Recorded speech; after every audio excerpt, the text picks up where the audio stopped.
शासकीय जमिनीवरील अतिक्रमणांना नियमितीकरणाची संधी जतचे तहसीलदार माननीय प्रवीण धानोरकर यांच्याकडून मोहिमेची अंमलबजावणी सुरू।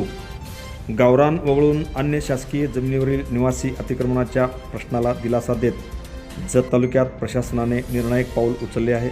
शासन निर्णयाच्या अंमलबजावणीस प्रारंभ करत अतिक्रमणाच्या नियमितीकरण मोहिमेला वेग देण्यात आला असून पात्र नागरिकांना कायदेशीर हक्क मिळवून देण्याचा मार्ग मोकळा झाला आहे। जिल्हाधिकारी डॉक्टर मैनाक घोष व जतचे प्रांताधिकारी अजय कुमार नष्टे यांच्या मार्गदर्शनाखाली जतचे तहसीलदार प्रवीण धानोरकर यांनी मोहिमेची प्रभावी अंमलबजावणी सुरू केली आहे। अनेक वर्षापासून प्रलंबित असलेल्या अतिक्रमणांच्या प्रश्नावर प्रशासनाने आता ठोस व गतिमान कारवाईची दिशा घेतलेली आहे।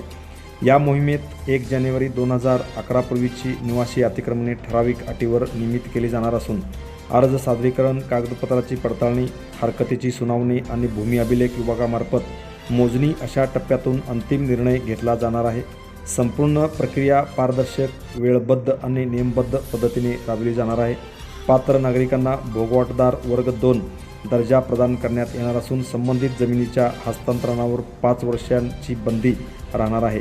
500 चौरस फुटापर्यंत अतिक्रमण विनामूल्य नियमित करण्यात येईल, तर 1500 चौरस फुटापर्यंत अतिरिक्त क्षेत्रावर शासनाने निर्धारित केलेल्या दरानुसार शुल्क आकारले जाणार आहे।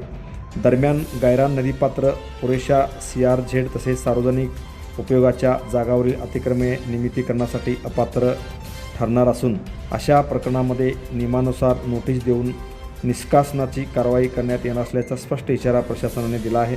अर्ज सादरीकरणासाठी 31 डिसेंबर 2026 ही अंतिम मुदत निश्चित करण्यात आली असून पात्र नागरिकांनी आवश्यक कागदपत्रासह विहित मुदतीत अर्ज सादर करून या योजनेचा लाभ घ्यावा असे आवाहन जतचे तहसीलदार प्रवीण धानोरकर यांनी केले आहे।